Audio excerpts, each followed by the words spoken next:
إن الحمد لله نحمده ونستعينه ونستغفره ونعوذ بالله من شرور أنفسنا ومن سيئات أعمالنا من يهده الله فلا مضل له ومن يضلل فلا هادي له أشهد أن لا إله إلا الله وحده لا شريك له وأشهد أن محمدًا عبده ورسوله وصفيه من خلقه وخليله صلى الله عليه وعلى آله وصحبه أجمعين.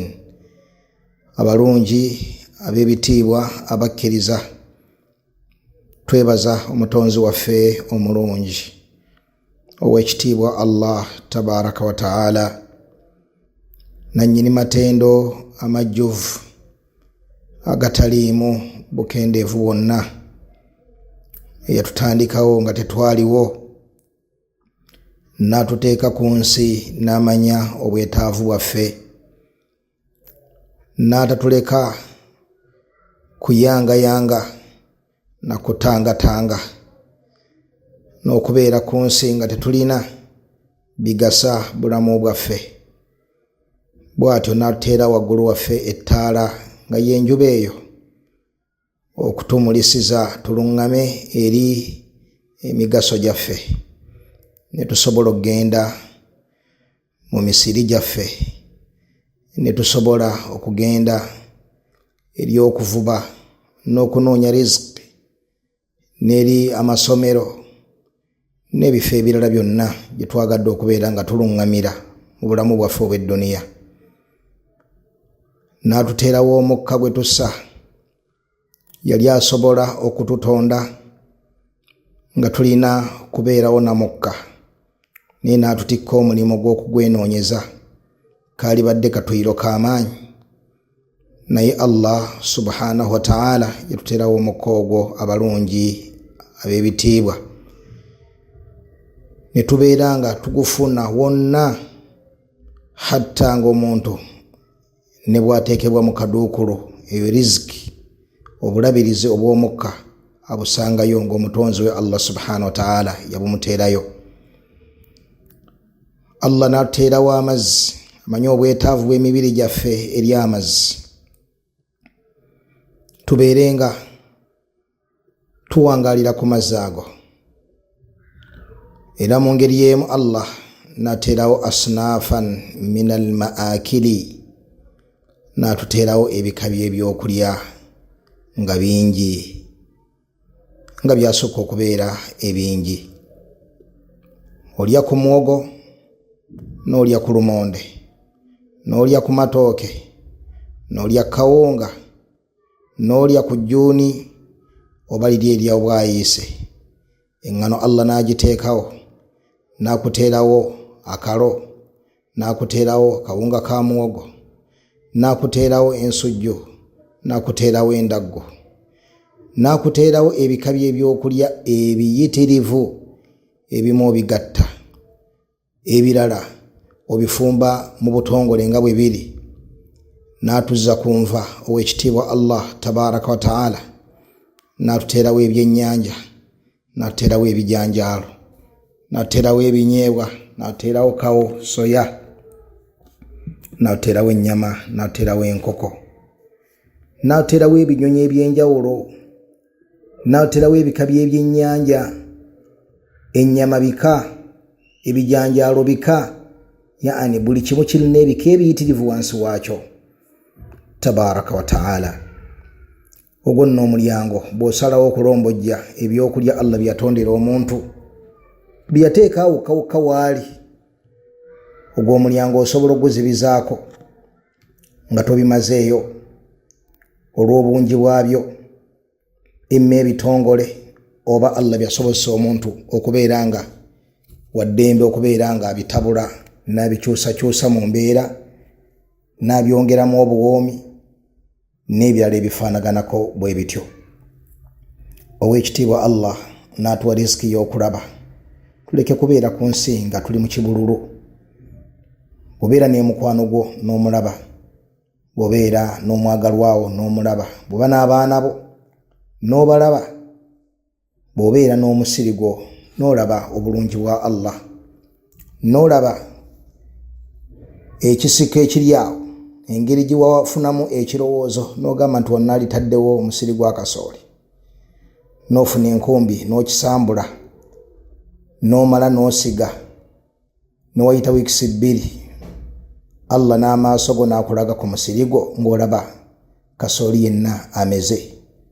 Wagenda okuyita omwezi, amazima ng'olaba omusiri engeri gye gunyirira, nga tolina kye wakoze okuggyako okusuulayo obusuuzi empeke, nazo nga si gwe wazitonda, wadde okubeera nti ago watondawo, wadde okubeera nti enkuba emeesezza ebintu ebyo gw'ogissizza, n'ofuna essanyu mu mutima.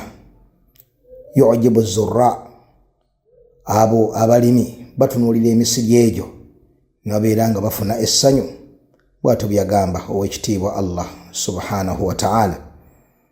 Kasooli n'akula n'omukungula n'omukola by'oyagadde, ow'ekitiibwa Allah byonna nga yakuluŋŋamya.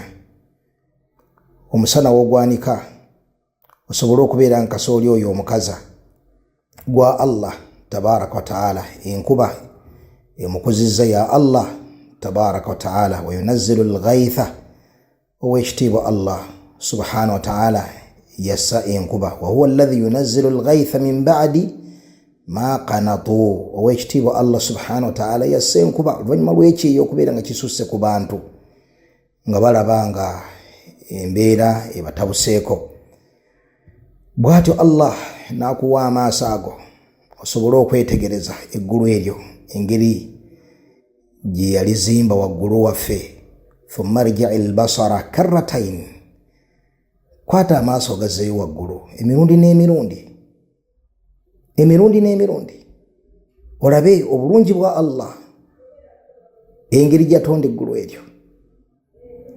Era mu ngeri emu Allah n'atuwa amatu osobola okuwulira amaloboozi ag'enjawulo. Owulira bw'oti n'omanya nti omwami akomyewo, mukyala wange waali, abaana bange, oyo gundi. Osobola okubeera nga muwuliziganya, muyambagane mu kuwangaala. Oyo ye Allah subhanahu wa ta'ala. N'atuzimba bodi eyo n'agiteekako arkan, empagi, muli emikono, muli amagulu, muli ekifuba, muli olubuto, omuli omutwe. Buli kintu n'akikola nga kitonotono mu ngeri yakyo, naye nga kiri multipurpose, kirina emigaso miyitirivu. Singa omuntu addaawo n'alowooza bulowooza ku migaso gy'okugulu, omuntu akozesa okugulu mu ngeri mpitirivu obungi. Ayinza okutuula n'asiriikirira obwongo ne bukoma, omulala n'atula n'asiriikirira n'aleeta ono yasiriikiridde nnyo byatasobodde kuleeta ku migaso gy'okugulu, kugulu kwokka. Bwe tudda ku mukono fa hadith wala haraj, bodda ku mukono emigaso nga gyasooka okubeera emingi. Bw'atyo Allah n'atonda n'amanya nti nno omuntu yeetaaga okugaaya munda, omubiri gwe guli raqiq, n'ateerawo amannyo n'agateeka munda omwo, ate n'agakola nga tulabisa bulungi. Omuntu byute neevaayo ku mannyo, ate nga gennyini ge gagaaya, ge gamuyambako okubeera nga agonza ebyo bigenda okuyingira. N'ateerawo olulimi ne lukola omugaso muyitirivu mu bulamu bw'omuntu, ate nga mu ngeri y'emu lwe luserengesa ebyokulya, n'ateekawo bingi ku muntu tabaraka wa ta'ala. Wansi n'awakola nga wakakanyavu kubanga gye tutambulira, waggulu n'ateekayo enviiri kubanga tulina bye twetikka. Bw'atyo Allah subhanahu wa ta'ala omutonzi ow'ekitiibwa. Fa'arifu rabbakum, abange mu abantu mutegeere omulezi wammwe ow'ekitiibwa Allah. Washkuruhu, Allah ayagala mumwebaze. Wa a'zamu shukr, n'okumwebaza Allah kwasinga okwagala mumwebaze, antuwahidu, kwe kubeera nga mumutongoza ne mumusinza yekka. Wa alla tushiriku bihi shay'a, mubeere nga temugattako kintu kyonna. nga mukimanyi nti ebyokka ebyo byonna byenkonyeeko nga byenkonyeeko ttondo ku nnyanja y'obulungi bwa Allah bwe yakolera omwana Adamu. Ttondo limu ku nnyanja y'obulungi bwa Allah subhanahu wa ta'ala bwe yakolera omuntu abalungi ab'ebitiibwa.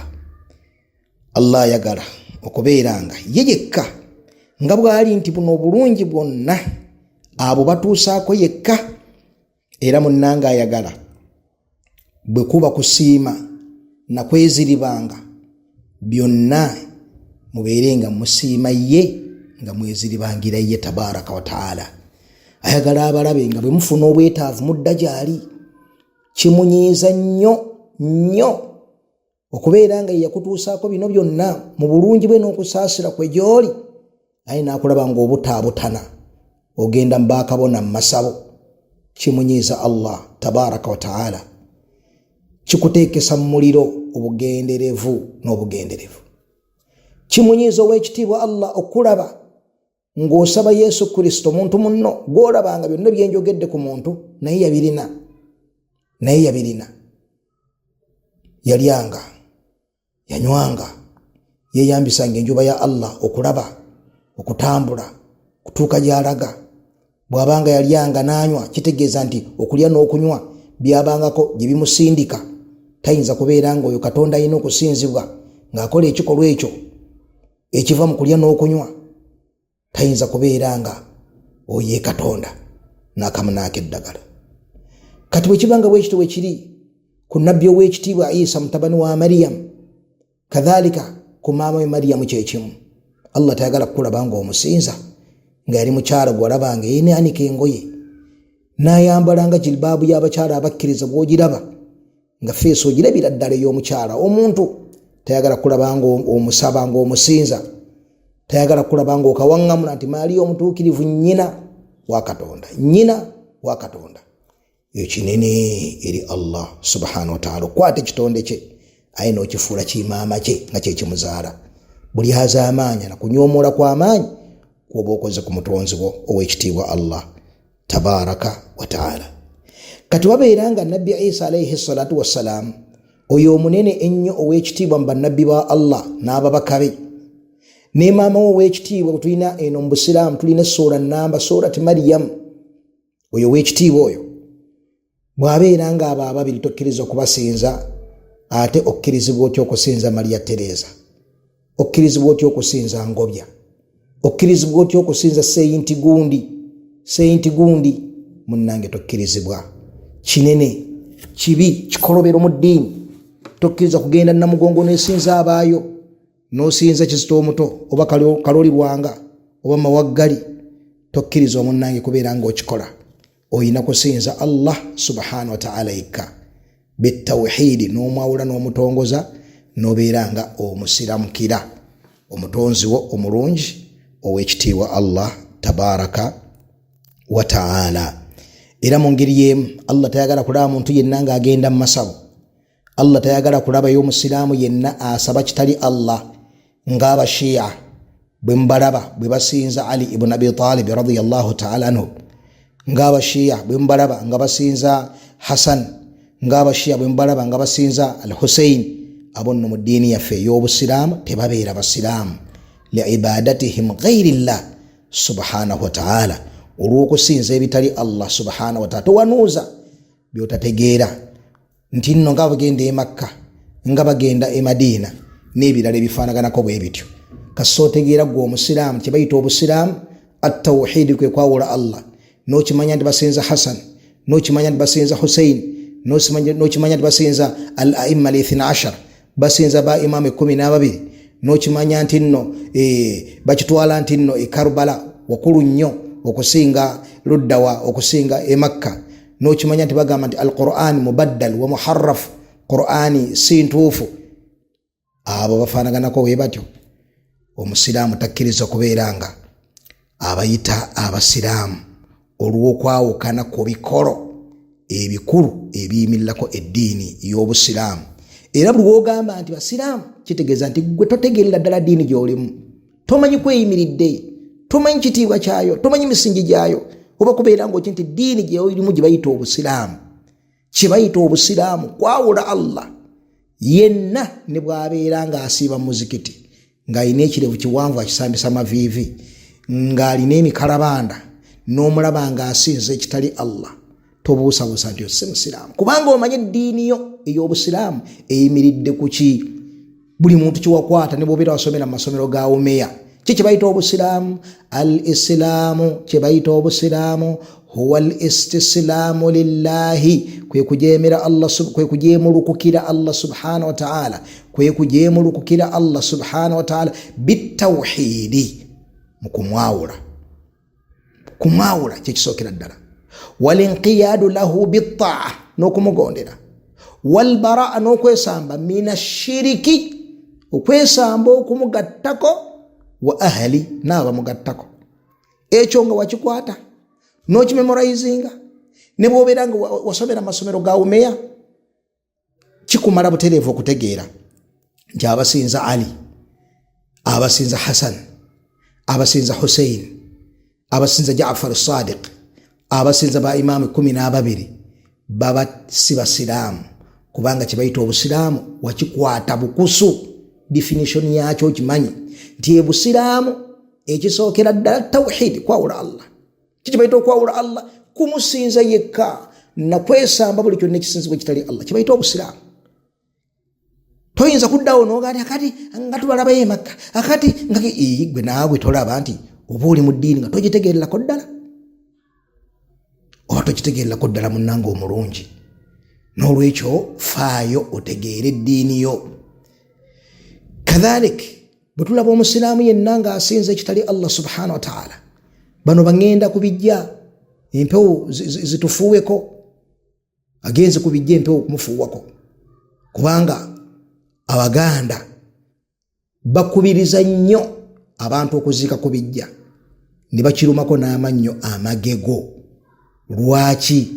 Kubanga bamanyi nti nno mu bakatonda be basinza mwe muli empewo z'ekika, kye bayita empewo z'ekika. Kali kagamba ng'oli mu kikuuba awo munyumyanyumyamu awo omubuulira ngeri y'obugoye gye butakyatambula bulungi, onaatira nakudda nga otera okugendako mu kyalo. Wagendako mu kyalo, gendako mu kyalo. Golooza bagamba kukola ki? Kugenda kulya ntuntunu. Olowooza bagamba kukola ki? Kwata nkumbi genda kulimako. Okimanyi naawe kyabeera gamba. Kye kiri mu kyalo byakusindika kubijja, waliyo empewo z'ekika, bwe bajjajja bonna bali awo zikufuuweko, abo abaafanga, abo abaafa abo nga bali mu mbeera olowooza yawukana nnyo neyaabo munnanga abafudde ng'olaba. Eyinza n'okuba nga mbi nnyo okusinga kwabo.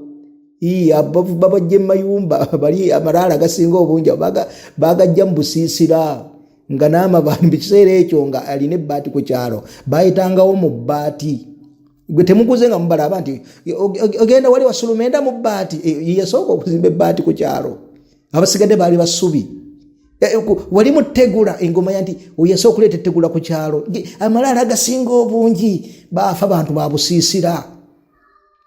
Agamaka egundi entaana esinga obungi ezoolaba ezo babajja mu busiisira, baali baavu. Yalina eggaali nga mpya mu bo, yali munene nnyo munnange. Kakati bagamba gwe ow'emmotoka mb'ogendeko mu kyalo ezo empewo zikufuuweko, ate bo bannyinizo abaazinnamu eziva bwe ziba tezasobola bagasa, kati zikuŋŋaana zitya ne zikufuuwako gwe n'ofuna omugaso. Allah kyagamba nti waman yarghabu an millati Ibrahima illa man safiha nafsahu.